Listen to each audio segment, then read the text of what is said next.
Amém. Vamos começar o nosso culto, então. Se você puder abrir sua Bíblia, lá no Salmo 27. Salmo 27. Salmo de Davi, que diz assim: O Senhor é a minha luz e minha salvação.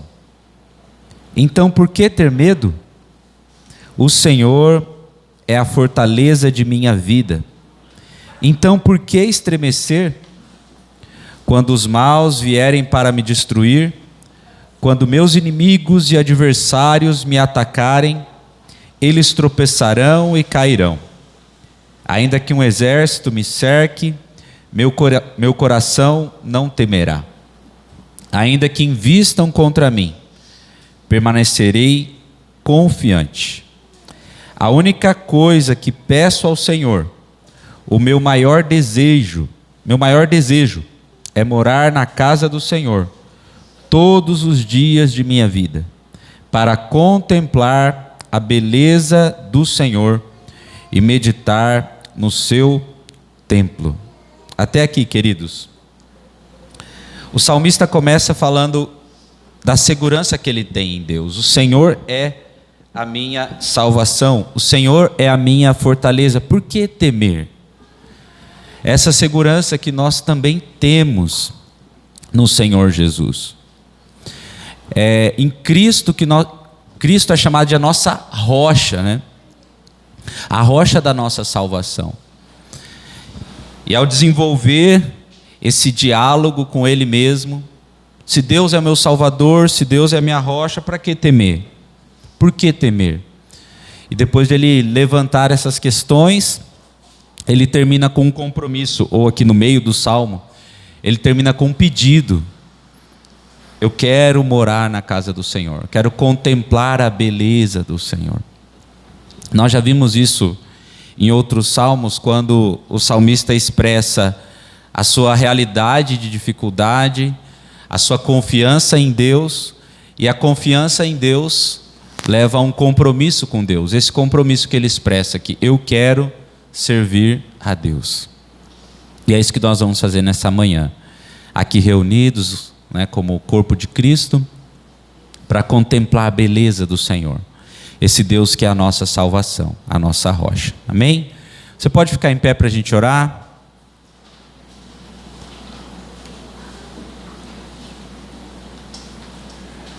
Senhor eterno, nós mais uma vez estamos reunidos no Teu nome, no nome de Jesus, e a Ti, ó Pai, prestamos o nosso culto nesta manhã de domingo, domingo de Páscoa, domingo da ressurreição, e nós sabemos que o Senhor é a nossa salvação, sabemos que o Senhor é a nossa rocha segura, e portanto não precisamos temer.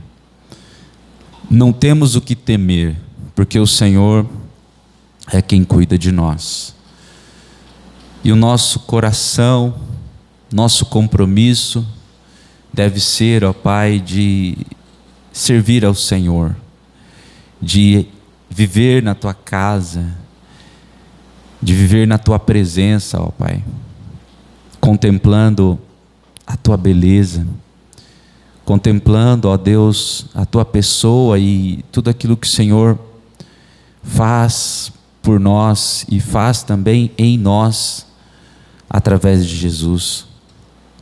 Queremos entregar a Ti, ó Deus, o nosso culto. Queremos com corações sinceros diante do Senhor confessar as nossas faltas, os nossos pecados, e render a Ti toda a nossa adoração, confiantes naquilo que Jesus fez por nós, confiantes no sacrifício perfeito que nos dá a salvação, que nos dá a redenção. Abençoa esse culto, Senhor, com a Tua presença santa, viva e poderosa em nosso meio, falando aos nossos corações, que os louvores que serão cantados possam agradar o Senhor e que elevem também a nossa mente, o nosso espírito a adorar o Senhor, ó Pai. Em nome de Jesus que nós assim oramos. Amém, amém. Amém? Ainda de pé, vamos cantar ao Senhor?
mensagem da cruz, até morrer eu a vou proclamar. Levarei eu também minha cruz, até por uma coroa trocar.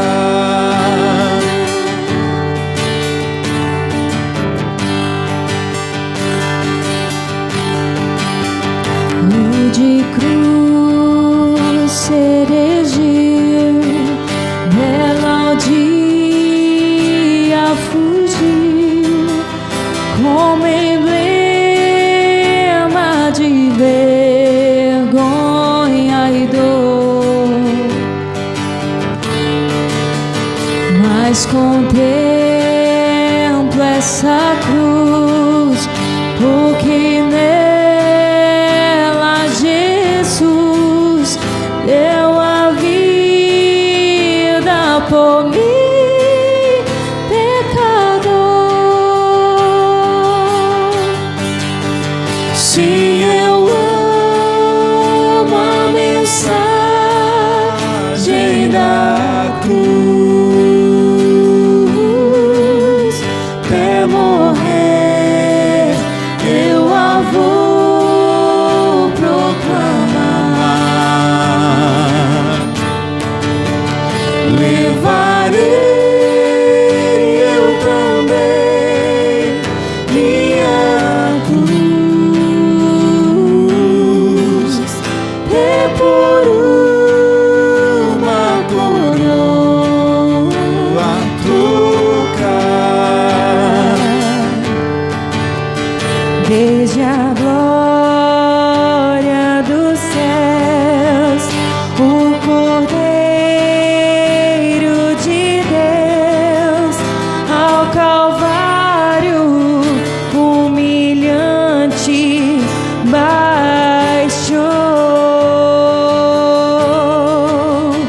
Esta cruz tem pra mim atrativo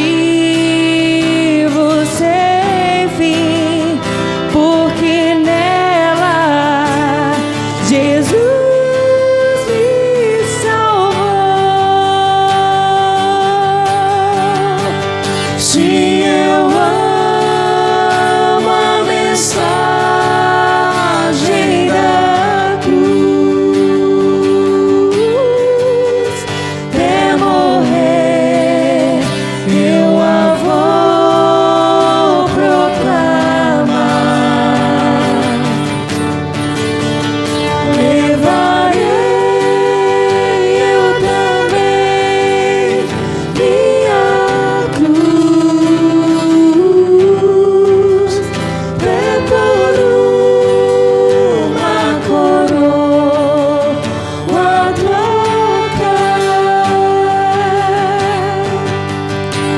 nessa cruz padeceu e por mim já morreu, meu Jesus, para dar-me perdão.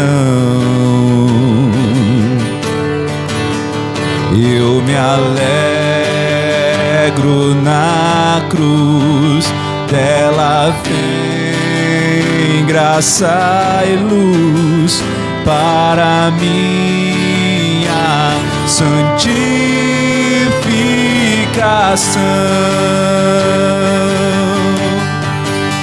Sim, eu amo a mensagem da cruz, até morrer eu a vou proclamar.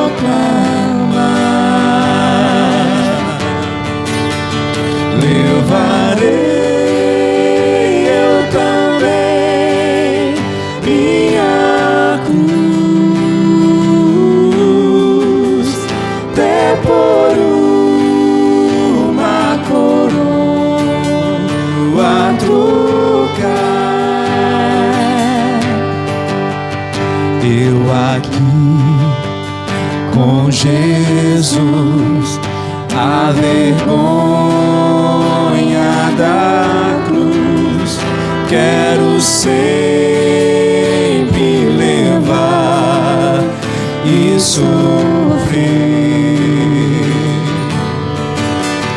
Cristo vem me buscar e com Ele no lar uma parte da glória hei de ter. Se eu amo a mensagem da cruz, até morrer eu a vou proclamar. Levarei eu também minha cruz, até por uma coroa trocar. Cantamos. Se eu amo a mensagem da cruz, até morrer eu a vou proclamar. Levarei eu também minha cruz, até por uma coroa trocar. Ó Senhor, essa é a mensagem que nos fortalece, a mensagem da cruz que nós proclamamos, ó Deus, que é a mensagem da salvação, do justo que foi sacrificado, que foi morto pelos injustos, o Cordeiro de Deus que tira o pecado do mundo, que foi desprezado, que foi humilhado para nos dar vida. E a Ti cantamos, Senhor.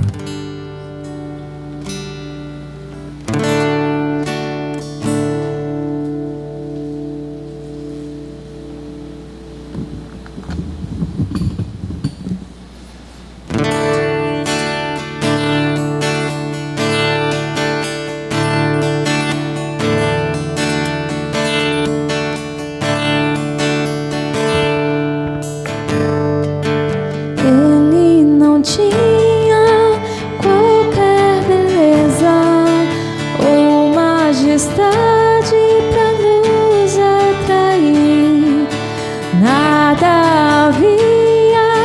sua aparência para o desejarmos, mas rejeitado dentre os homens, ainda assim carregou nossas dores. O seu castigo nos traz paz e a esperança não se esvai. A oferta pela culpa Ele ofereceu. Para satisfazer o Criador, Ele morreu, para que a sua luz em nós pudesse brilhar. O Filho do amor se entregou em nosso lugar.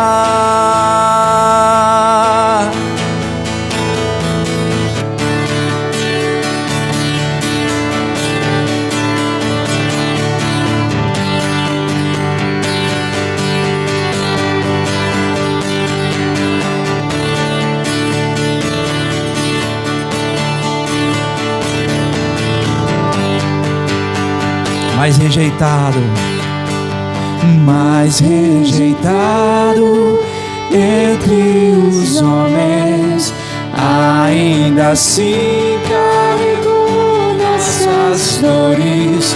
O seu castigo nos traz paz e a esperança não se esvai. E a oferta pela culpa Ele ofereceu.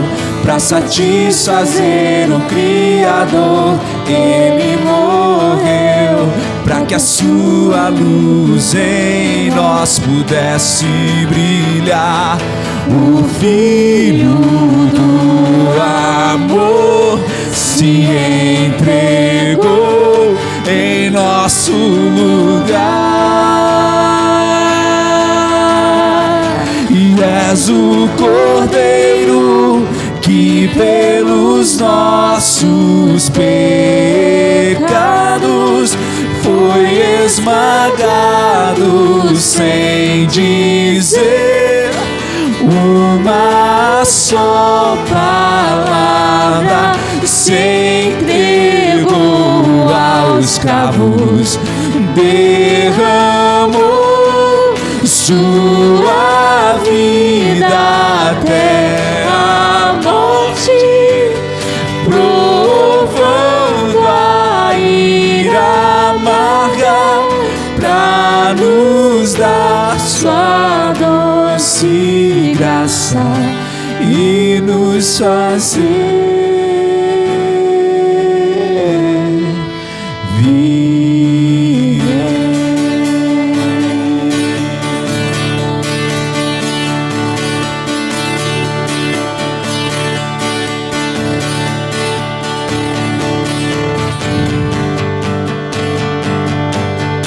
Cantamos mais uma vez, és o Cordeiro.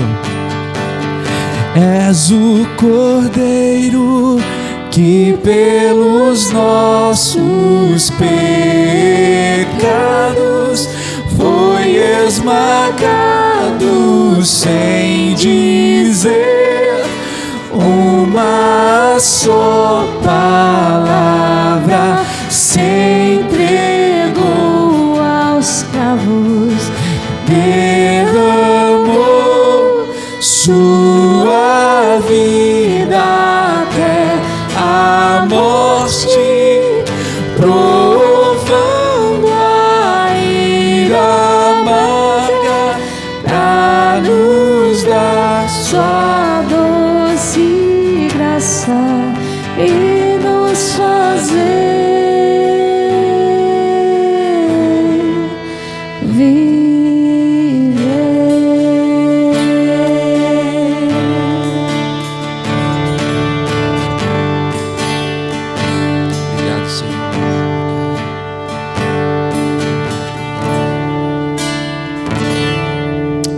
Obrigado, Senhor, obrigado por tão grande amor que nos amou. Obrigado por esse sacrifício de Cristo por nós. Como cantamos a Deus agora: Tu és o Cordeiro que tira o pecado do mundo. Todo o peso da ira, da condenação, da justiça santa de Deus, que era para cair sobre nós, o Senhor levou naquela cruz. O Senhor provou a ira do Santo Deus, a ira amarga, o cálice amargo, mas para nos dar a Tua graça, graça que nos alcança, graça que nos sustenta, graça que nos santifica, graça que nos fortalece a cada dia. Obrigado, Senhor. Obrigado. Amém. Pode sentar, querido.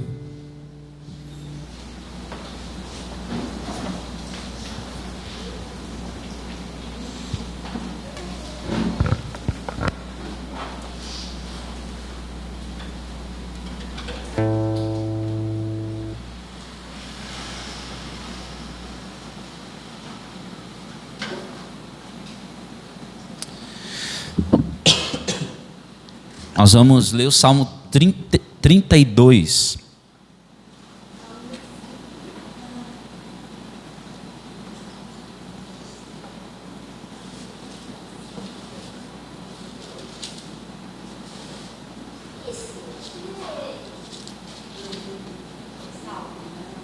Salmo 32.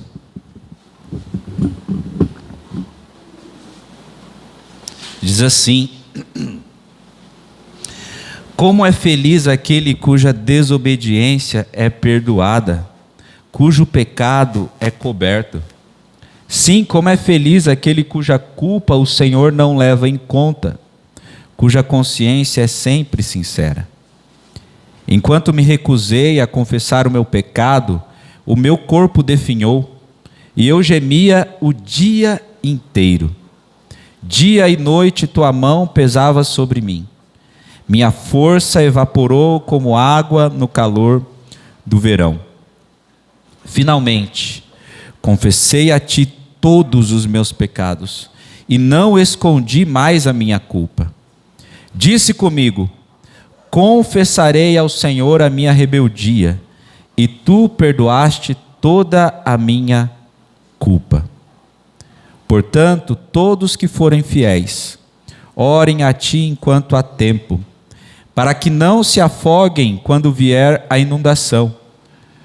Pois és meu esconderijo, Tu me guardas da aflição e me cercas de cânticos de vitória.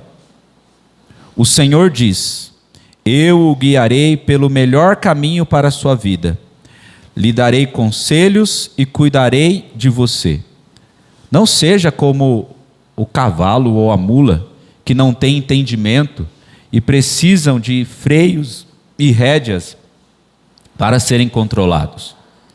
O perverso tem muitas tristezas, mas o que confia no Senhor é cercado de amor. Portanto, alegrem-se no Senhor e exultem, todos vocês que são justos. Gritem de alegria, todos vocês que têm um coração íntegro. Esse salmo nós já lemos ele algumas vezes aqui.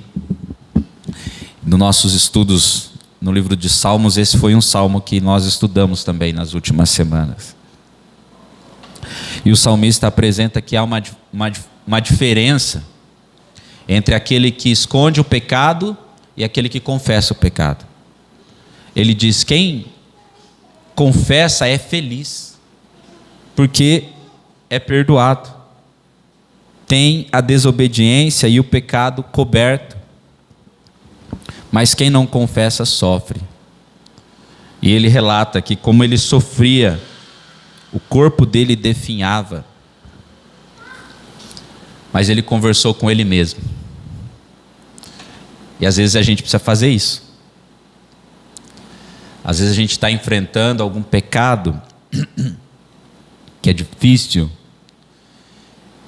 e até resistimos em confessá-lo. Mas aí o salmista conversa com ele mesmo e fala: não, eu vou confessar. E Deus me perdoa em Jesus Cristo. É isso que nós vamos fazer.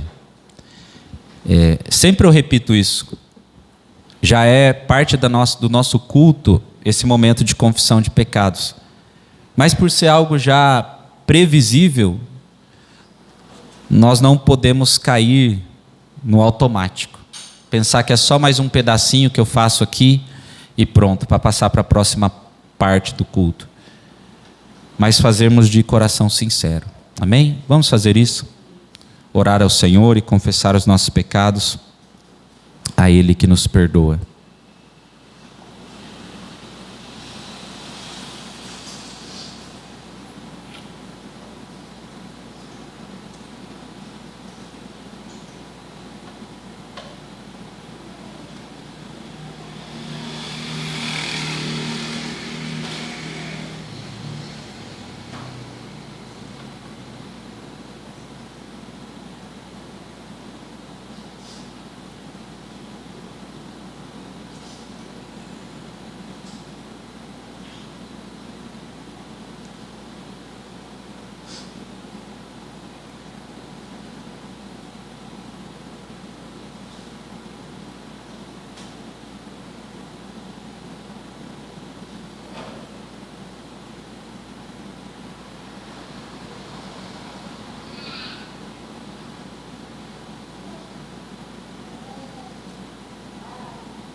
Senhor Deus, nosso Pai querido, confessamos diante de Ti os nossos pecados, reconhecemos a nossa maldade, reconhecemos também a nossa incapacidade de viver conforme a Tua lei e o Evangelho da graça que nos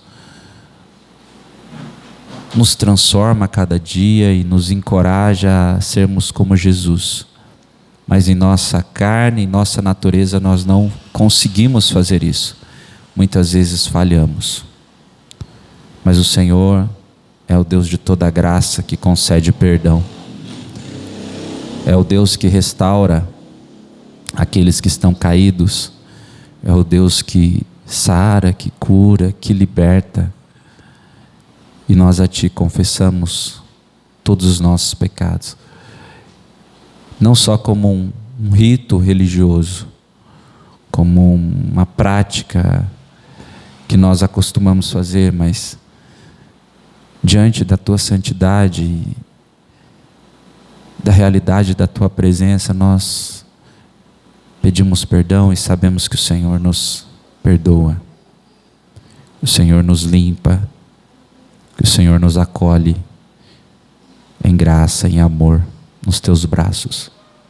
Obrigado, Senhor, por isso. Em Jesus nós Te agradecemos. Amém. Amém. Vamos cantar mais uma canção.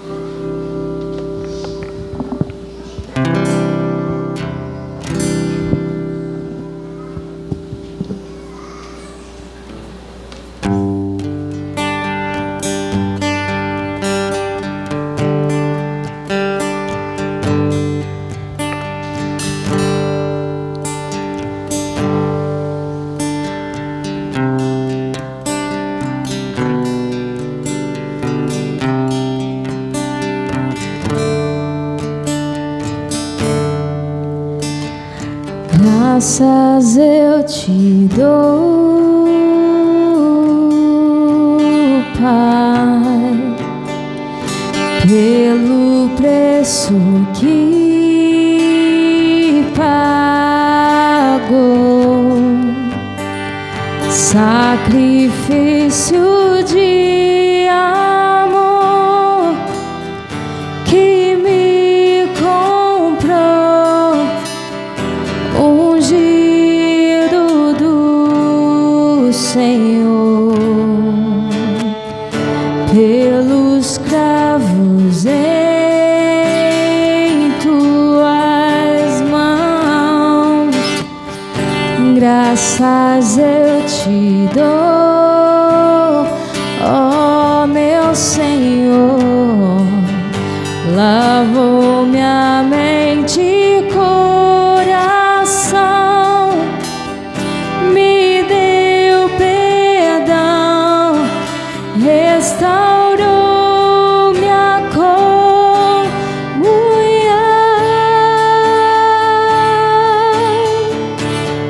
Digno é, Senhor,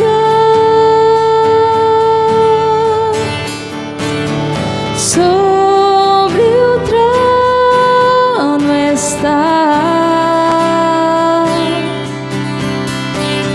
soberano Criador, vou sempre te adorar.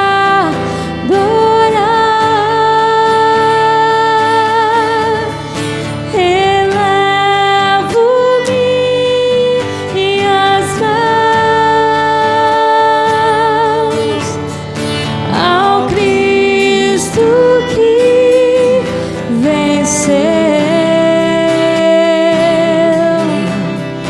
Cordeiro de Deus morreu por mim, mas ressuscitou.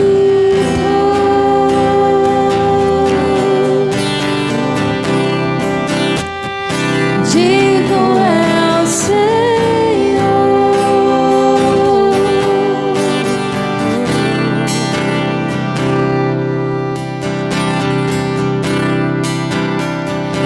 pelos cravos em tuas mãos.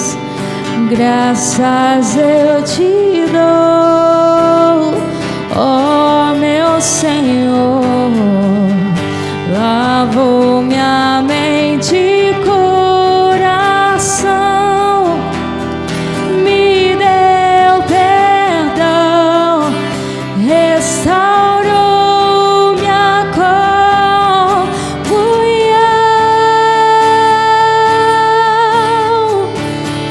Digno é o Senhor,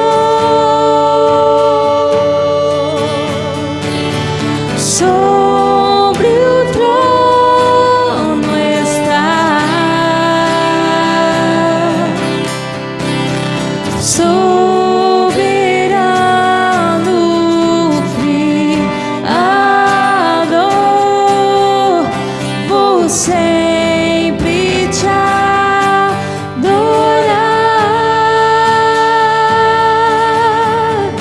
Elevo minhas mãos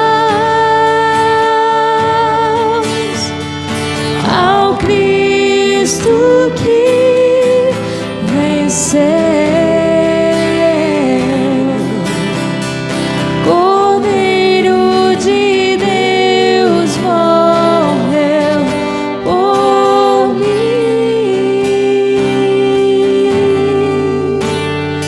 mas ressuscitou.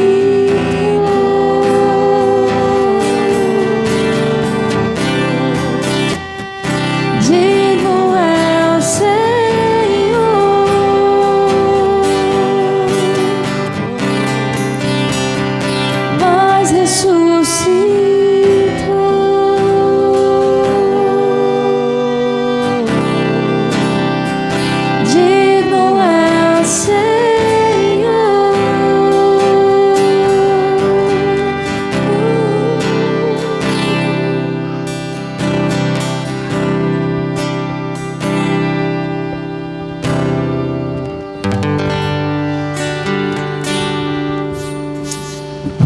Jesus, muito obrigado, Senhor, pelo perdão, pelo preço que foi pago na cruz por nós. Nós sabemos que o Senhor não apenas morreu, o Senhor não ficou morto, mas o Senhor ressuscitou. Ao terceiro dia o Senhor ressuscitou e vive para sempre. Está aqui a tua presença, o teu Espírito Santo no nosso meio. Isso nos dá esperança e segurança de que as tuas promessas e a tua volta gloriosa nós podemos esperar com grande expectativa, porque o Senhor está vivo. E queremos cantar isso também, Senhor. Amém.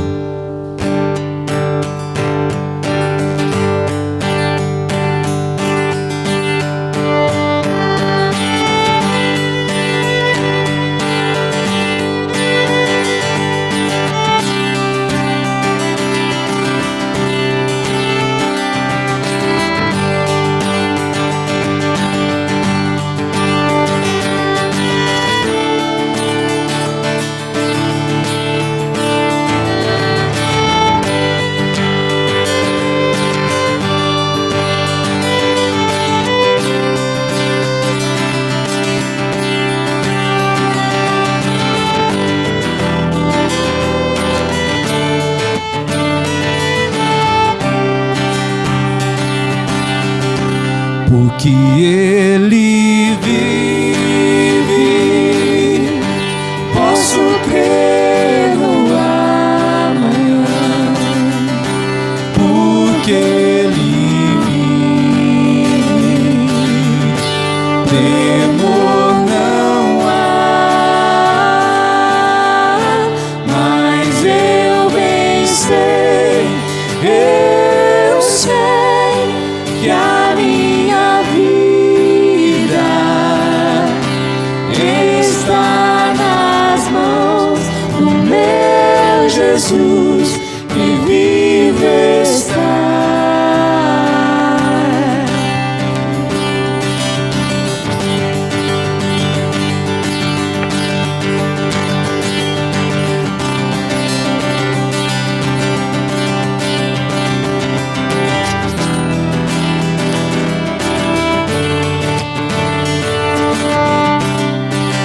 Deus enviou, Deus enviou seu Filho amado para morrer em meu lugar, na cruz morreu por meus pecados, mas ressurgiu e vivo com o Pai está. Porque Ele vive, posso crer no amanhã. Porque Ele temor não há, mas eu bem sei, eu sei que a minha vida está nas mãos do meu Jesus que vive está. E quando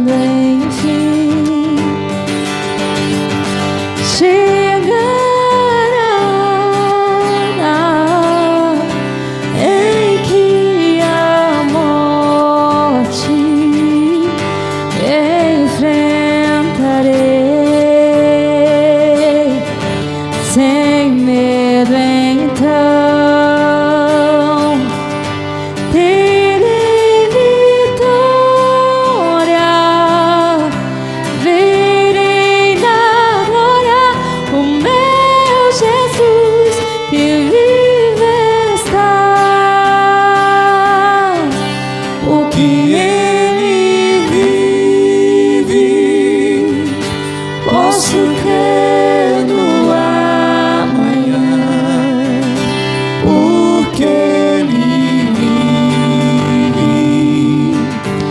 temor não há, mas eu bem sei, eu sei que a minha vida está nas mãos do meu Jesus, que vivo está.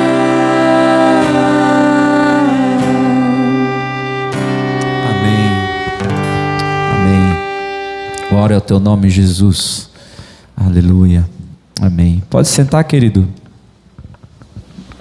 Nós temos uma última canção e nós vamos cantar no final do culto, depois da pregação, tá bom? E também no final do culto a gente aproveita para fazer a oferta junto com essa última canção, tá bom? Crianças, podem vir aqui.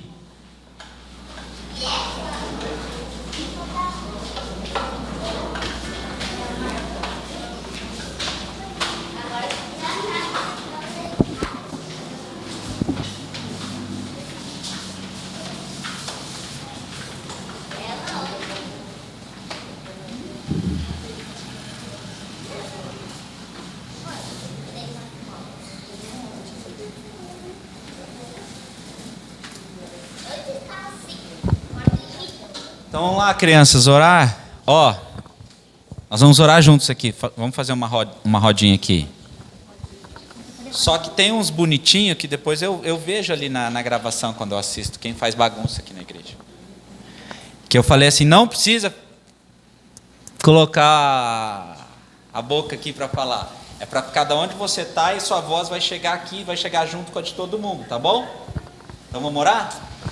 Orar assim, ó, Senhor Jesus. Senhor Jesus, Muito obrigado muito obrigado por essa manhã, por essa manhã, pela minha vida, pela minha vida, dos meus amigos, pelos meus amigos, por essa igreja, por essa igreja, pela vida da tia Mariana. pela vida da tia Mariana. Que o Senhor nos abençoe Que o Senhor nos abençoe através da sua palavra, através da sua palavra, que o nosso coração que o nosso coração e mente e mente estejam atentos, sejam atentos, receptivos receptivos para ouvir a tua voz. para ouvir a sua voz. Usa a vida da tia Mariana Usa a vida da tia Mariana com sabedoria e com graça. sabedoria e graça.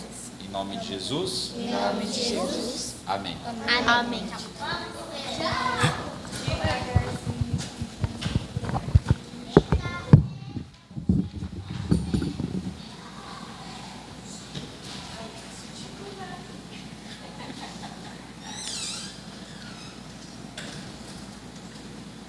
Queridos irmãos, hoje eu quero abrir com vocês e compartilhar 1 Coríntios,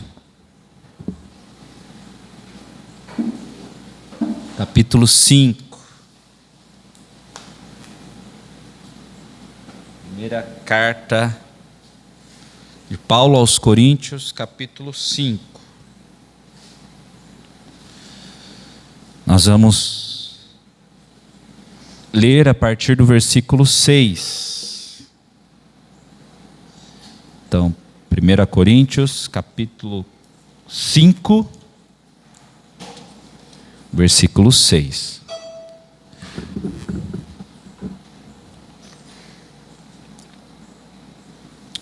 Todos acharam? Amém? Então, diz assim a palavra de Deus a partir do versículo 6. Não é nada bom se orgulharem disso. Não percebem que esse pecado é como um pouco de fermento que leveda toda a massa? Livrem-se do fermento velho, para que sejam massa nova, sem fermento, o que de fato são. Cristo, nosso Cordeiro Pascal, foi sacrificado. Por isso, celebremos a festa, não com o pão velho, fermentado com maldade e perversidade, mas com o novo pão da sinceridade e da verdade, sem nenhum fermento. Oremos mais uma vez. Senhor, diante da Tua palavra, nós todos nos curvamos e pedimos que o Senhor fale ao nosso coração. Que o Senhor, através do Teu poderoso e santo Espírito, ilumine o nosso entendimento para que a verdade da Tua palavra fique clara também para nós, em nossa mente e em nosso coração. Nos ajuda a receber essa palavra com alegria e que o Senhor também transforme a nossa vida, trabalhe em nós por meio dela. Em nome de Cristo que nós oramos. Amém. Amém. Por ocasião da Páscoa, né, que é hoje, domingo de Páscoa, então fiz uma pausa na nossa exposição em Efésios para falar sobre a Páscoa cristã. A Páscoa cristã. Qual é a grande ideia desse sermão? A Páscoa cristã é uma celebração contínua da nova vida que temos em Cristo. Os irmãos sabem que a primeira Páscoa, ela foi instituída lá em Êxodo capítulo 12, no contexto em que Deus estava tirando o povo do Egito. Porque por várias vezes o faraó disse que o povo poderia sair por conta das pragas que Deus enviou, mas depois voltou atrás. Então o povo ia sair, mas não saía, ia sair, mas não saía. E Deus, provando através daqueles sinais poderosos, as pragas que Ele enviou a todo o Egito, o poder sobrenatural dele, o poder sobrenatural de Deus sobre todos os deuses que os egípcios adoravam. Cada praga é um confronto a uma divindade egípcia, mostrando que o Senhor, o Deus de Israel, o Yahvé, é soberano. E é nesse contexto de libertação, na ocasião da última praga, que é a praga da morte dos primogênitos, a 10ª praga, que é celebrada ou instituída a primeira Páscoa. Então Deus diz, o anjo da morte vai passar pelo Egito. E os primogênitos serão mortos. Mas para o povo de Deus, Ele diz, vocês devem matar um cordeiro sem mancha, sem mácula, perfeito. E vocês vão passar esse sangue do cordeiro, que vai ser imolado, morto, nos batentes da porta. E quando o anjo da morte passar, vai ver aquela marca, aquele sinal de sangue, e sobre aquela casa ele vai passar por cima. Páscoa significa isso, passagem, passar por cima. Então o anjo da morte ia passar por sobre todo o Egito, e naquela passagem do anjo, aqueles que tinham a marca do sangue nos batentes da porta não seriam atingidos. E essa é uma prática até hoje dos judeus, porque é um evento importante. É um evento que marca a libertação do povo da escravidão do Egito. Então até hoje os judeus praticam essa Páscoa, celebram como um memorial da libertação. Deus salvou o seu povo, libertou o seu povo por meio de um substituto, de o sangue de um cordeiro. E Jesus também celebrou a Páscoa. Várias vezes ele era judeu, ele celebrou a Páscoa. É correto a gente afirmar que quando a Bíblia narra que Jesus foi ao templo, mais ou menos quando tinha 12 anos com a sua família, muito provável que era uma ocasião de Páscoa, e que a família peregrinou para aquela celebração importante. E lá, Jesus com sua família celebrou a Páscoa. Jesus também celebrou a Páscoa várias vezes durante a sua vida adulta, especialmente com os discípulos.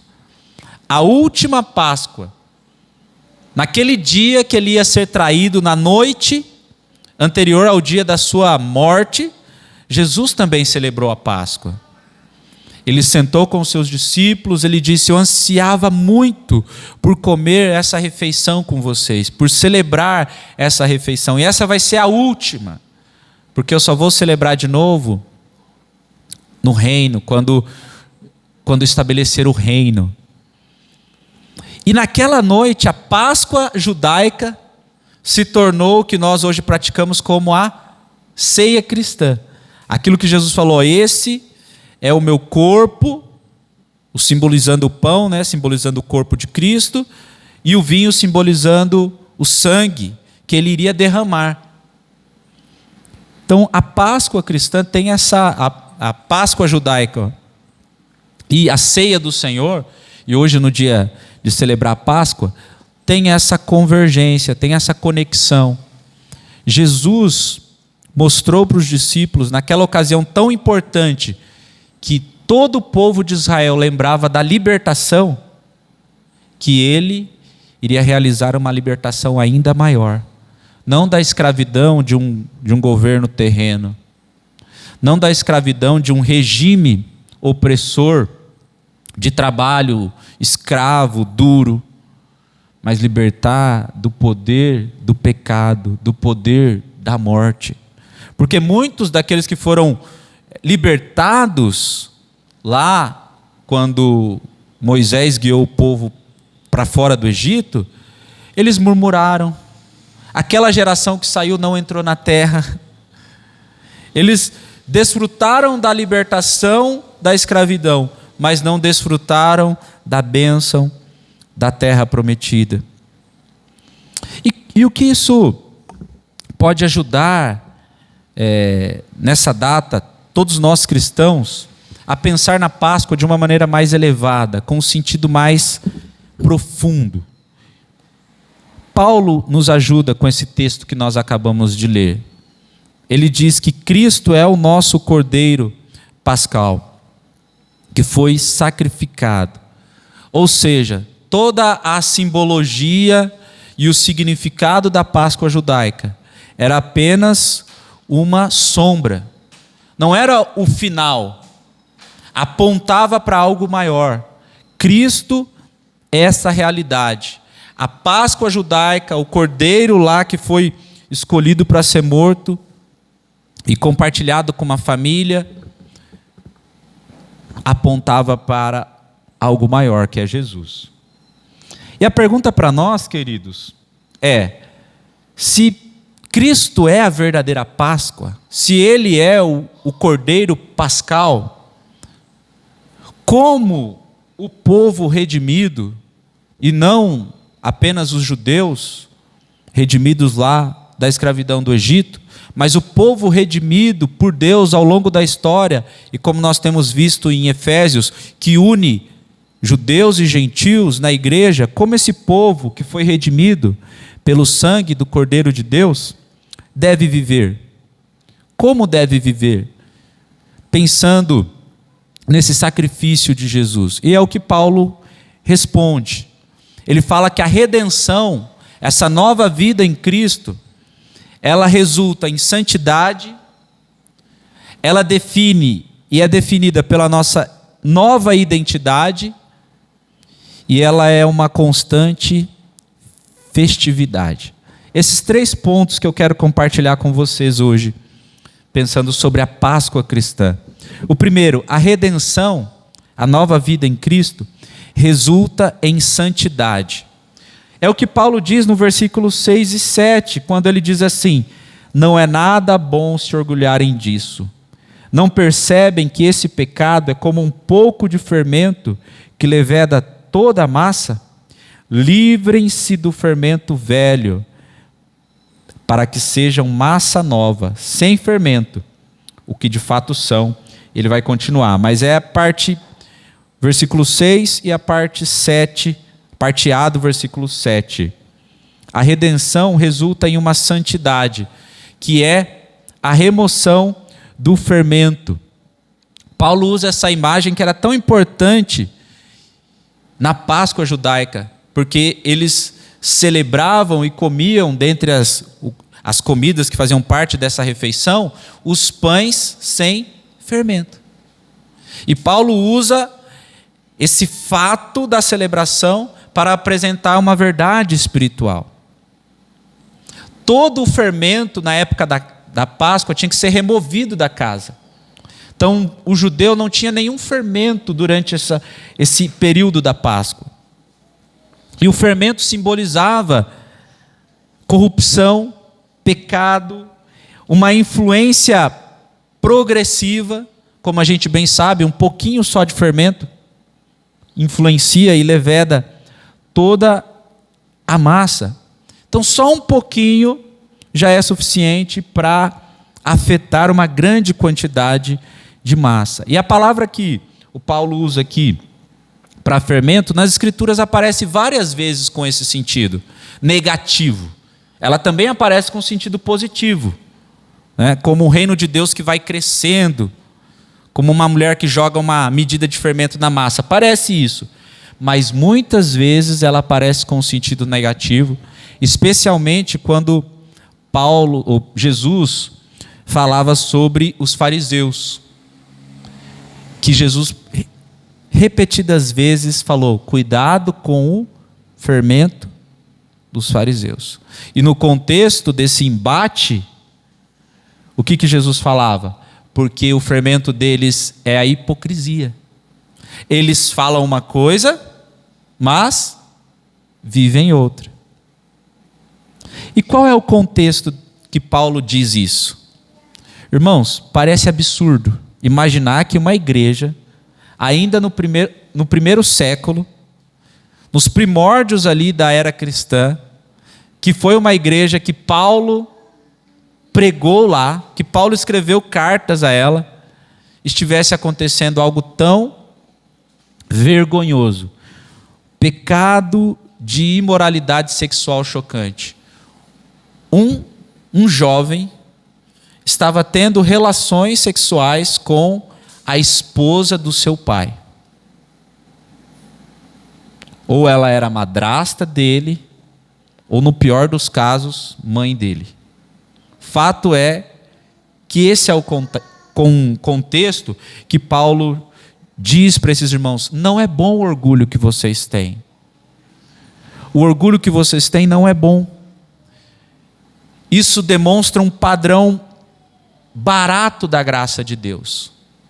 Porque a igreja de Corinto, os irmãos lembram, qual que é a marca da igreja de Corinto, tão debatida pelo apóstolo Paulo? É uma igreja cheia de dons, cheia de pessoas com dons especiais.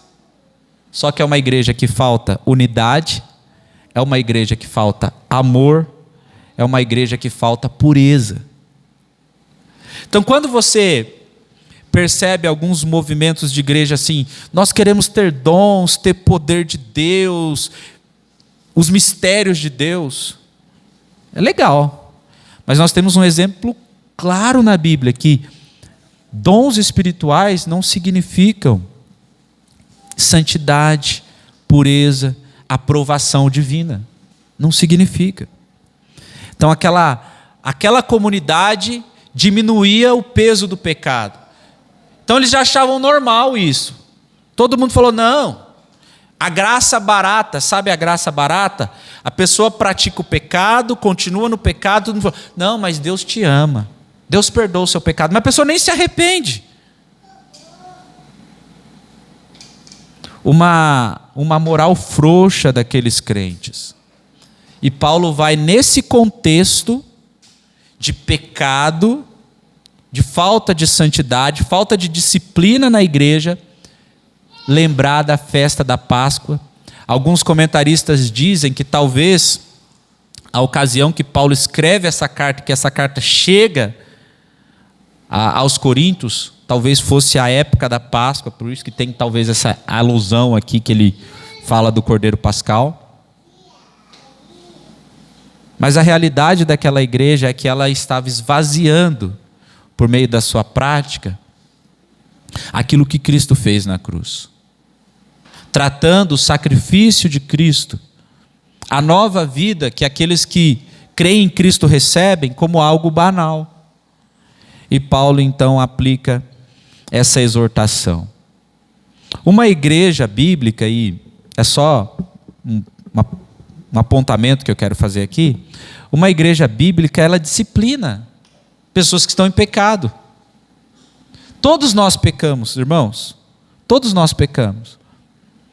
Mas tem pecados que eles são notórios, que todo mundo sabe, e quando não arrependidos, quando não confessados e deixados, a igreja precisa agir para o bem daquele membro.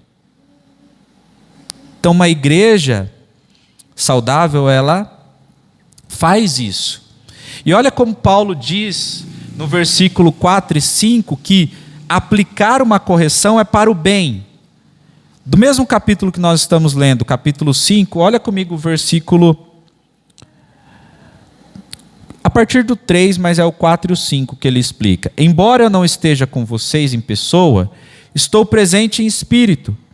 E como se estivesse aí, já condenei esse homem em nome do Senhor Jesus. Convoquem uma reunião. Estarei com vocês em meu espírito. E o poder de nosso Senhor Jesus também estará presente. E entreguem esse homem a Satanás, para que o corpo seja punido e o espírito seja salvo no dia do Senhor. Aqui Paulo apresenta essa disciplina severa, né? Porque Paulo fala assim, olha, essa situação não tem, imagina, não tem uma explicação razoável. Não tem. O rapaz está tendo relações com a mãe, com a esposa do pai. E a igreja, não, mas é que assim, não tem conversa nessa situação. Então era um pecado que todo mundo sabia, e era um pecado não arrependido, e era um pecado não tratado. Paulo fala, olha, entrega ele para Satanás, porque assim ele vai sofrer as consequências do pecado, e quem sabe o espírito seja salvo. Correlacionando com outros textos de disciplina, esse aqui é o mais duro do apóstolo Paulo, que ele fala, ó, entrega para o diabo. Mas ele não entrega como se fosse algo perdido. Ele entende que as consequências do pecado trazem sofrimento. E que esse sofrimento pode ser pedagógico, para que a pessoa se arrependa. Irmão, se nós aceitarmos o pecado, não confessado, não abandonado, e um pecado que influencia toda a igreja, nós não estamos fazendo bem para o nosso irmão, porque ele vai achar que tudo bem. Como alguns pastores hoje são muito rápidos em dizer nada é pecado. Se você se sente bem, tudo bem. Mas a Bíblia fala várias práticas que são consideradas pecado, segundo a palavra de Deus. Então, o fim é, ele precisa sofrer por causa dessa atitude. Quem sabe esse sofrimento se torne um pedagogo para ele, e o espírito dele se salva, ele se arrependa, se converta. E o pessoal estava achando tudo bem, como a gente viu no versículo 6. Paulo fala, não é bom se orgulharem disso. Por que Paulo fala isso? Justamente pelo que eu acabei de dizer. A igreja estava achando normal e estava usando da graça que é abundante para se afundar no pecado, para aceitar o pecado. E nós somos uma igreja cheia de graça. Já viu igrejas que pregam assim, né? Pastores, não, eu prego a graça, eu prego o evangelho. Graça barata não é graça. Graça que não transforma não é graça. Graça que não santifica não é graça. Então, o pecado deles era um pecado de orgulho pelo pecado que estava sendo praticado. Não arrependimento, como eu falei. E quando isso acontece na igreja, isso faz muito mal. Por quê? Vai se estabelecendo um padrão de moralidade muito abaixo da vida que Deus nos chamou para viver em Cristo. Então a igreja começa a empurrar tudo debaixo do tapete. Tratar como se, não, tudo bem. Segue o jogo. Não podemos viver assim. Com isso, eu tenho que lembrar os irmãos que não existe igreja perfeita, né? Não existe. Mas existem igrejas que estão buscando mais pureza do que outras. Tem um teólogo chamado Wayne Grudem, que ele fala sobre igrejas e ele define que existem igrejas mais puras e menos puras. E como a gente pode verificar uma igreja mais pura e menos pura? Ele fala sobre a exposição das Escrituras. Então, uma igreja que está buscando mais pureza é uma igreja que expõe as Escrituras, em que os membros conhecem a palavra, que a palavra é pregada. As ordenanças são administradas, que é batismo e ceia. A liderança é uma liderança bíblica, não é uma liderança segundo os padrões humanos, mas é uma liderança segundo a palavra de Deus. E por fim ele fala que é uma igreja que executa a disciplina. Então a disciplina faz parte de uma igreja bíblica. Porque senão o pecado se espalha como um pouquinho de fermento que se espalha. Você, querido irmão, e eu, cada um aqui que está sentado nesses bancos aqui, é o modelo para as pessoas que vão se achegar aqui um dia nessa igreja, de homem bíblico, de mulher bíblica, de pai, de família cristã. Você e eu temos essa responsabilidade de exemplificar o Evangelho, tanto para as pessoas que vão chegar aqui, quanto para aquelas que estão fora e que têm contato conosco. Então precisamos lembrar disso. A segunda verdade sobre... Eita, pulei, peraí. Sobre a Páscoa cristã, é que a redenção, a nova vida em Cristo, define a nossa identidade. Olha o que Paulo faz. Ele faz a exortação, falando que não é bom que a forma que eles estão vivendo, que eles devem jogar fora o fermento do pecado. E aí no versículo 7, a parte B, que é a continuação de onde paramos, ele vai dizer assim, ó, livrem-se do fermento velho, para que sejam massa nova, sem fermento, o que de fato são. Essa é a lógica que nós vamos encontrar várias vezes. Toda a exortação à santidade, ela não é uma exortação moralista. Faça isso porque você tem que fazer, e se você fizer isso, você vai ser aceito por Deus. Não. Ela é uma exortação que parte do ponto que você é filho de Deus. Como Paulo, para que vocês sejam massa sem fermento, massa nova, o que de fato vocês já são. Vocês já são esse povo que foi redimido. Vocês têm que viver conforme essa identidade que vocês receberam em Cristo Jesus. E ele aponta, porque Cristo, aí tem o verso central da nossa mensagem, Cristo é o nosso Cordeiro Pascal, que foi sacrificado. Qual é o argumento que Paulo dá para aquela igreja viver em santidade? Que eles já são uma nova criação em Cristo, e Cristo morreu. Cristo foi sacrificado por isso. O fundamento do apóstolo Paulo para uma vida de santidade é o sacrifício que Cristo fez, e a vida que vocês têm nele deve levar vocês a viver de modo digno. Essa é a mensagem do Evangelho. A mensagem do Evangelho é isso: Cristo fez por vocês, Cristo cumpriu, Ele pagou o preço que você não podia pagar. E pela graça de Deus, mediante a fé em Jesus, eu e você fomos salvos. Fomos inseridos na família de Deus. E aí devemos viver como filhos de Deus.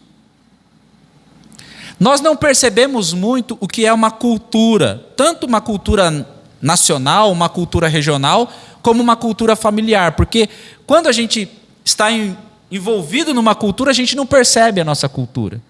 Muito comum isso. Você é brasileiro, eu sou brasileiro, e você não percebe as coisas que nós fazemos, que é muito estranho, ou muito distinto, ou muito marcante para outras pessoas que não são do nosso país.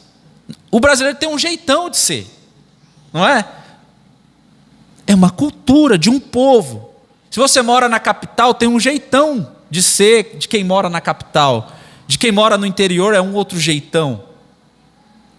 E cada família também tem um jeitão, não tem? Pode perceber que cada família funciona de um jeito. É uma cultura. Então, se é uma família de médicos, normalmente o pessoal gosta de falar sobre assuntos de medicina e os filhos acabam se tornando médicos também. Não é assim? Se é de empreendedores, normalmente vai por esse lado. Meu pai era padeiro, eu virei padeiro. Meu pai era... Via de regra acontece isso. Você vive conforme a identidade da sua família, aquele grupo que você pertence. É justamente isso que Paulo está argumentando, que é a argumentação do Novo Testamento inteiro. Crentes, vocês são filhos de Deus, vivam como filhos de Deus. Vivam não com o fermento do pecado, da impureza, da maldade, mas como massa nova, sem fermento. A nossa identidade, ela é definida por aquilo que Cristo fez.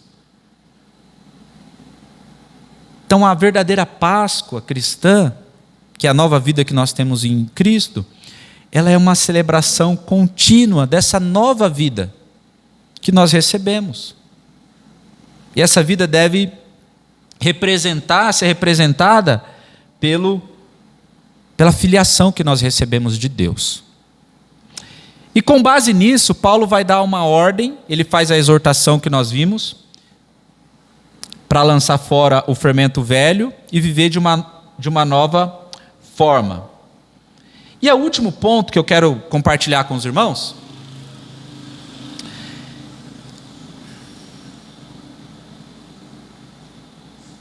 hoje que eu estou perdido no horário, né? Porque está cedo, né? Estou achando que, olha, 5:11 eu já estou no terceiro ponto. Ai, ai. Versículo 8. A redenção é constante festividade. Então, primeiro ponto. A redenção é santidade. A redenção é uma nova identidade. E a redenção é constante festividade. Depois de Paulo argumentar tudo isso, ele diz assim no versículo 8. Por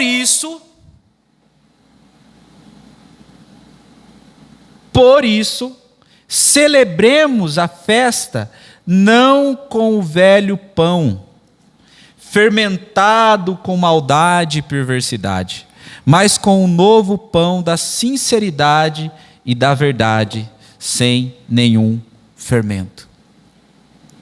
E aí Paulo usa essa palavra aqui, celebrar. E o tempo desse verbo aqui está num presente contínuo.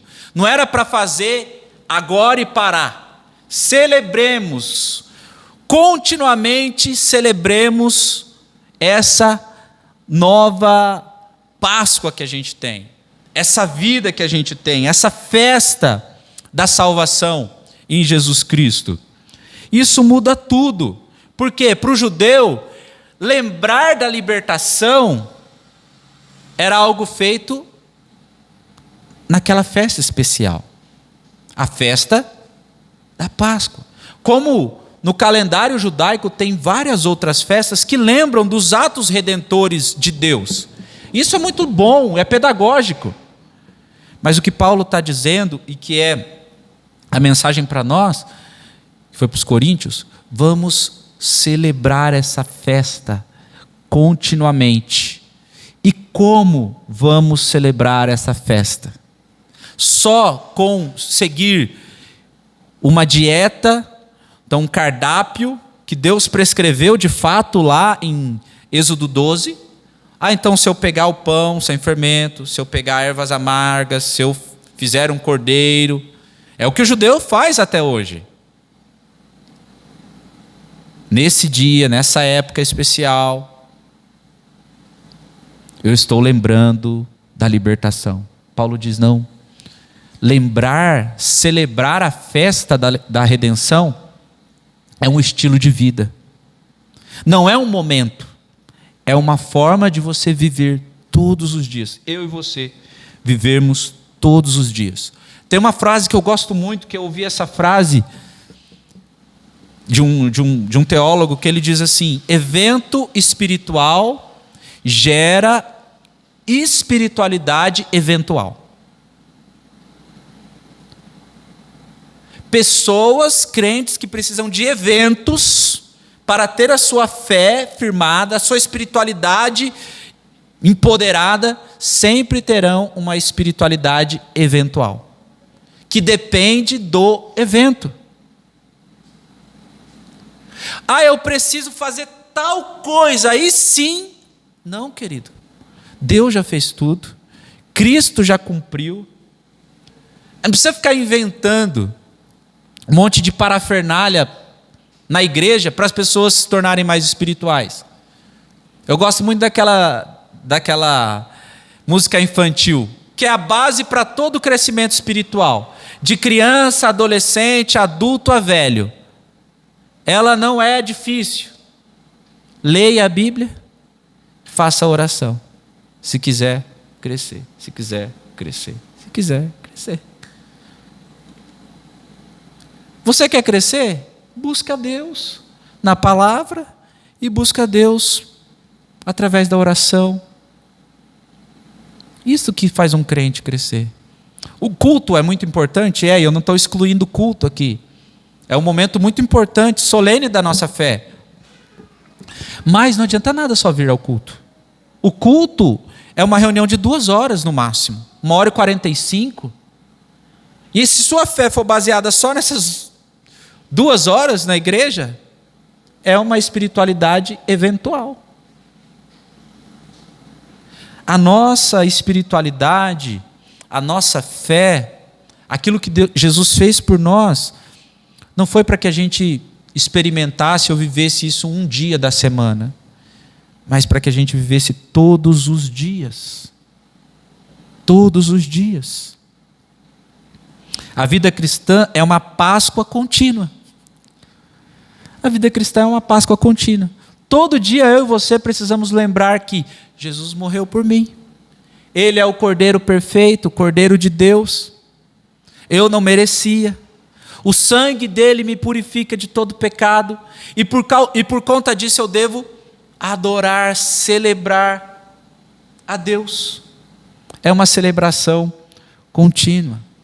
A Páscoa cristã é uma constante festividade. E como essa festividade acontece? Como essa festividade acontece? Alguns podem pensar: tem que ter um culto de louvorzão, né? Que aí canta bastante, então todo dia tem que ter um cultão.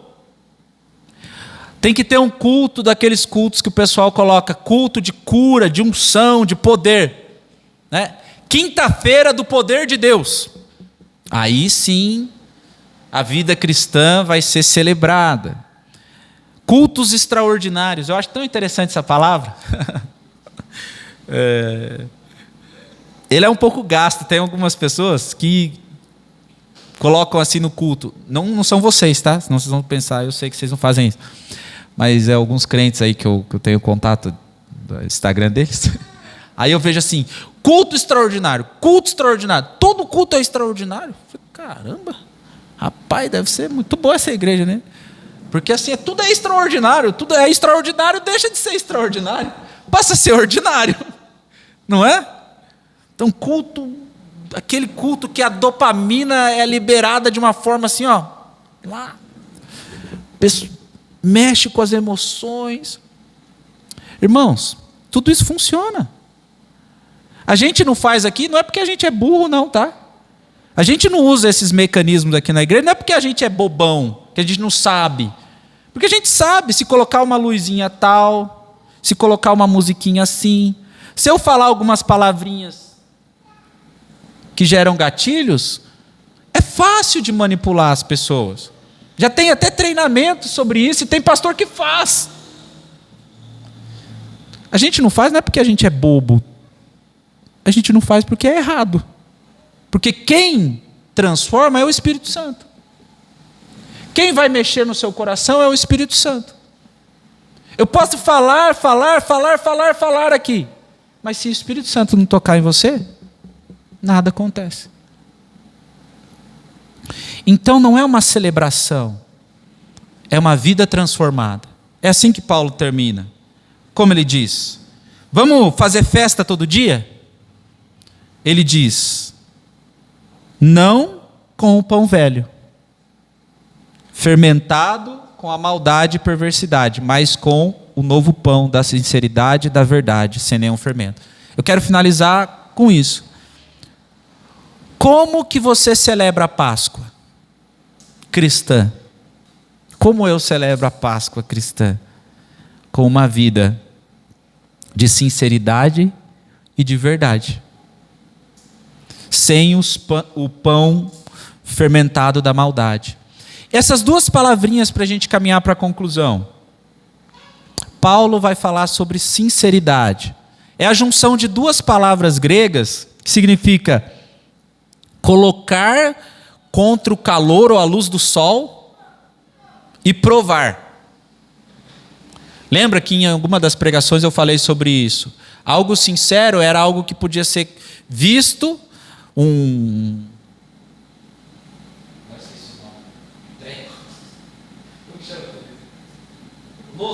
louça, um negocinho feito ali de artesanato, e que não tinha nenhuma massinha para encobrir perfeições.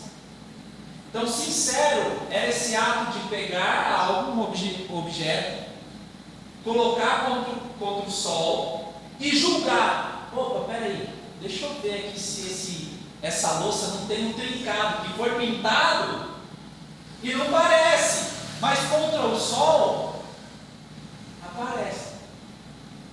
Então essa é a ideia que o Paulo está usando, uma vida sincera, uma vida que pode ser colocada contra uma luz intensa como a do sol e pode ser julgada se não tem nada ali, maquiado, que foi passado uma cerinha ali para esconder. Então Paulo fala uma vida assim, diante do sol da justiça, que é Deus, que vê tudo. Diante de Deus, a nossa vida, você esconde um lado, peraí, esse lado aqui eu não quero mostrar para Deus. Aí a luz de Deus mostra tudo que há em nós. E nós não podemos ter medo disso, nós devemos desejar isso. Uma vida sincera, que pode ser julgada à luz da verdade e do ser divino. E depois ele fala sobre verdade, aí é muito, muito simples essa palavra que Paulo usa aqui. No pensamento bíblico, não é só um conteúdo verdadeiro, não é só a veracidade intelectual. Eu estou de acordo com a verdade da palavra de Deus, eu sei o que é a verdade. Não, é se você vive, corresponde a essa verdade. Como nós vimos em algumas pregações, aquilo que é fiel, íntegro, confiável. É essa vida que Deus nos chama a viver. Não de apenas crer, conhecer por saber, mas de viver de fato, de corresponder de fato.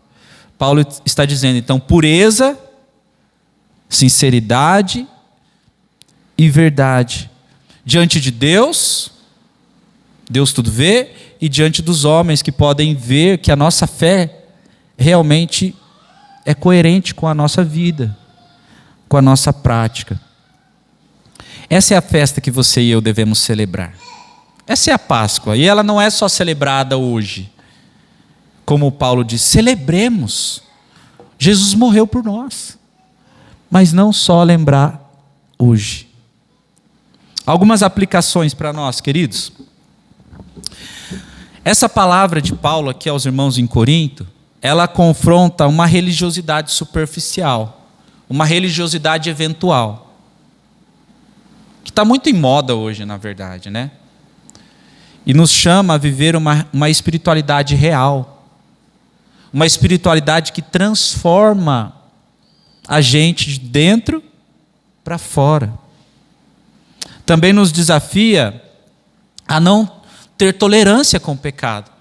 Eu quero que você pense nisso. Que tipo de pecado você tem tolerado na sua vida? Eu sei qual pecado eu tenho tolerado na minha vida, que eu preciso abandonar. Ontem mesmo, esses dias aí, a Esther estava falando meus pecados aí para algumas pessoas. Mas eu preciso abandonar. Tem um pecado que eu tenho cometido com certa frequência, que ela colocou que é o nome de procrastinação, que é um nome bonito para preguiça, enrolação e ficar deixando as coisas para lá. Porque às vezes eu tenho que fazer uma coisa e aí está lá. Eu tenho uma lista das coisas que eu tenho que fazer. Urgente, não urgente, mas está lá. Os urgentes sempre tomam a frente dos mais importantes, né? Então eu tenho que abandonar esse pecado. E outros. Mas eu quero que você pense. Estou falando um leve aqui, né? Fazer exposição pública.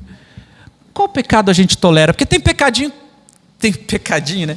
Tem pecado que a gente fala que é pecadinho. Ah, não, esse aqui pode. Falar mal assim aquela pessoa merece também, né? Eu falei mal dela, mas ela merece. Então aí tudo bem. Não, é errado. É pecado também. Não é? A forma como a gente lida com o nosso dinheiro. Se a gente não saber colocar o nosso dinheiro no lugar certo, cuidar bem, né? O dinheiro é um assunto tão complicado que ele não começa só no dinheiro, ele já começa lá atrás, no trabalhar, no administrar, no guardar, no investir. Então é complicadíssimo. Nossa pureza de olhos, de pensamentos, de boca, de língua. E aí, qual é o pecado que nós às vezes toleramos? Paulo diz que não, a nossa vida deve ser uma festa da Páscoa sem o fermento do pecado. O verdadeiro crente, ele nunca está confortável, querido. Desculpa, eu sei que o pessoal gosta de ouvir só coisinha boa, mas o verdadeiro crente, ele sempre está desconfortável, porque ele sabe que ele precisa melhorar. Ele melhorou um pouco, ele está crescendo na graça, mas ele precisa melhorar. Você precisa melhorar em algum aspecto? Eu preciso. Eu preciso matar essa minha lista de tarefas lá. Porque está feio para mim já. E outras coisas. Mas quando nós começamos a achar normal, tolerar o pecado, entramos no mesmo erro da igreja em Corinto. Orgulho. Orgulho por algo que nós deveríamos ter vergonha. Eu não sei qual é o seu pecado. Mas aqui nós somos chamados a lançar fora o fermento do pecado e a viver uma vida coerente com a nossa fé. A pergunta não é se você celebra a Páscoa. Não sei se você vai ter cordeiro hoje lá na sua casa ou teve ontem, né? É gostoso o cordeiro? Não sei. A pergunta não é se você celebra. É como sua vida celebra a Páscoa. Não uma data, mas um fato, uma realidade do que Cristo fez na sua vida. A primeira Páscoa que nós vimos lá, estabelecida em Êxodo 12, ela livrou o povo da escravidão do Egito. A Páscoa em Jesus, a libertação em Jesus, libertou a gente do pecado. Libertou a gente da morte. Então quero que você pense isso. Saia essa manhã aqui, nessa manhã de Páscoa, pensando: a minha vida é uma celebração da redenção, da Páscoa em Jesus, da libertação que Jesus fez por mim naquela cruz. O sangue derramado de Jesus na cruz não foi em vão. Ou você continua vivendo do mesmo jeito, com as mesmas práticas, Cristo morreu por nós, para que a gente viva uma vida nova, todos os dias. Eu concluo, celebremos sim a Páscoa, como uma data, é importante. Já falei aqui da importância do calendário litúrgico, mas não apenas com palavras, como às vezes a gente faz no Natal. Feliz Natal! Hoje eu recebi uns Feliz Páscoa no meu celular também. Feliz Páscoa! Não apenas no domingo de Páscoa, mas com a vida, querido. Uma vida marcada por santidade, uma vida marcada pela identidade de filho de Deus, de uma nova pessoa, diferente do que era antes. Porque Jesus, como disse Paulo, é o nosso Cordeiro Pascal. Ele é a nossa Páscoa. Nós devemos celebrar Ele com a nossa vida. Amém? Quero orar com você. Eterno Deus, muito obrigado. Obrigado por esse dia que nós lembramos do ato salvador que mudou a história do mundo e mudou a nossa história. O dia que Jesus morreu na cruz, pagou o preço, mas ressuscitou ao terceiro dia. Isso é a prova que nós podemos ter uma vida nova, porque o Senhor venceu o pecado, o Senhor venceu a morte, e é o Senhor quem nos dá forças para vencer o pecado, é o Senhor quem nos dá uma nova vida, e que todos os dias possamos celebrar essa redenção, essa libertação em Jesus Cristo. Ajuda-nos, ó Deus, a sermos filhos que correspondem de modo coerente a tudo aquilo que o Senhor já fez por nós. Tem misericórdia de nós, ó Deus, porque somos falhos e pecadores e precisamos abandonar o pecado, precisamos vencer hábitos, comportamentos, pecados, ó Pai, que não correspondem à vida que o Senhor tem para nós. E nós queremos fazer isso, lançar fora o fermento do pecado, lançar fora essas práticas com a ajuda do Teu Espírito Santo. Oramos assim em nome de Jesus. Amém. Amém. Tem uma música que nós vamos cantar. Eu quero convidar você a ficar em pé. Ixi, a Mari, será que ela consegue vir, irmão? Chama ela lá. Enquanto a Mariana vem, nós podemos entregar nossas ofertas. Você pode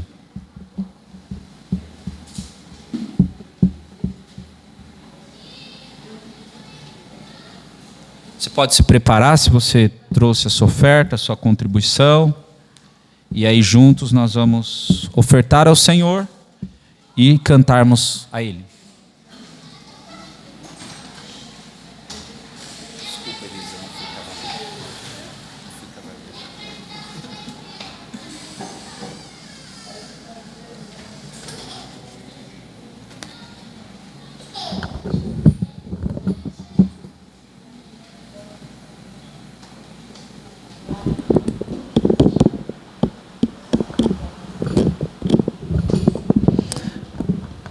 Nós vamos cantar essa canção do Fernandinho que fala sobre esse momento tão importante da obra redentora de Jesus Cristo, que Ele ressuscitou, porque é isso que é a Páscoa, é o dia da ressurreição. Jesus morreu, mas Ele ressuscitou para nos dar vida. As crianças estão chegando aí.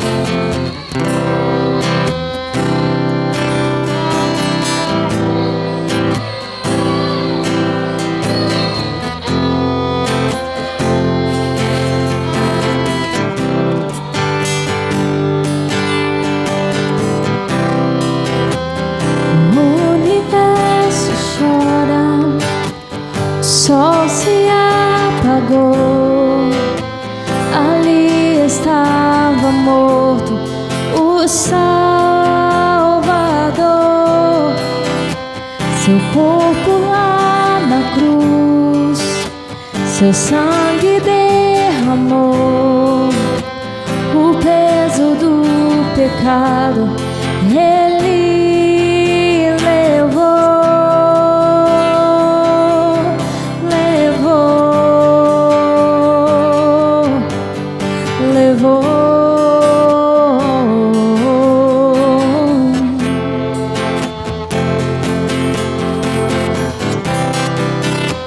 Deus Pai o abandonou, cessou seu respirar, em trevas se encontrou o Filho. A guerra começou, a morte ele enfrentou, todo o poder das trevas vencido foi.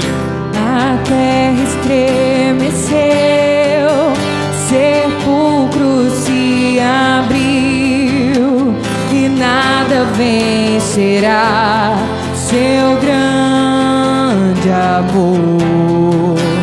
Oh morte, onde estás? O Rei ressuscitou, Ele venceu para sempre, para sempre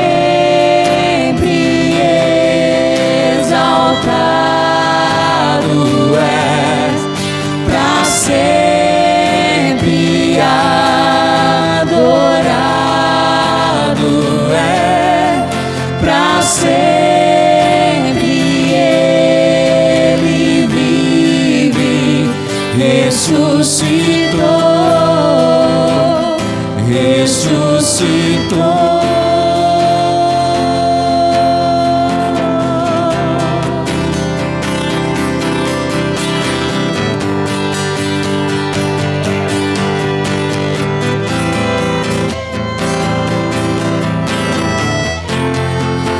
A terra estremeceu,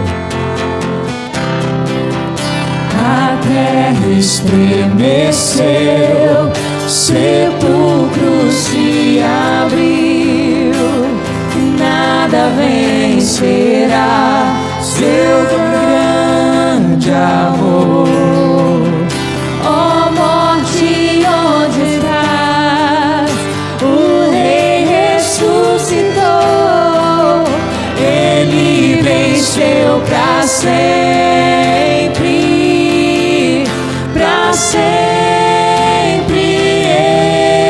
exaltado é, para sempre adorado é, para sempre Ele vive, ressuscitou,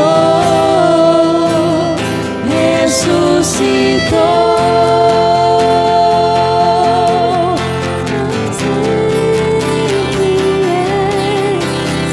Exaltado é, para sempre adorado és, para sempre Ele vive, ressuscitou, ressuscitou.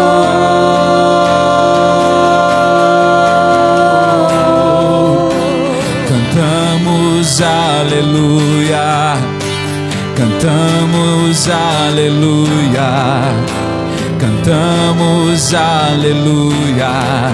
O Cordeiro venceu. Cantamos aleluia, cantamos aleluia, cantamos aleluia. O Cordeiro venceu. Cantamos aleluia, cantamos aleluia, cantamos aleluia. O Cordeiro venceu.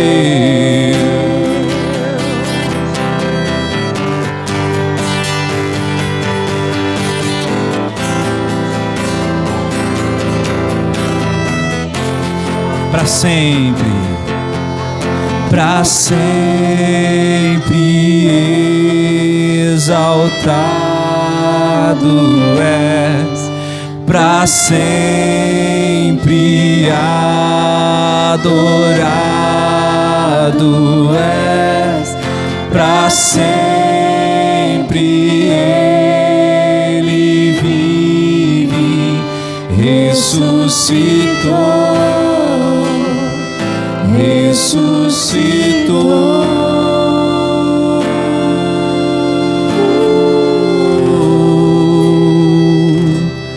Obrigado, Jesus. Obrigado pela salvação.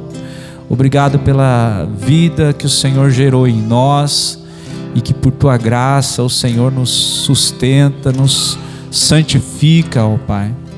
Obrigado, Senhor.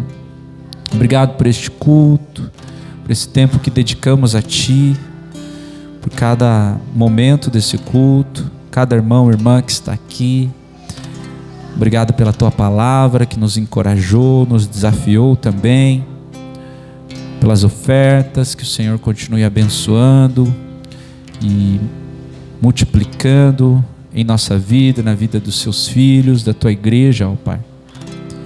E obrigado por tudo que o Senhor é e tem feito em nós.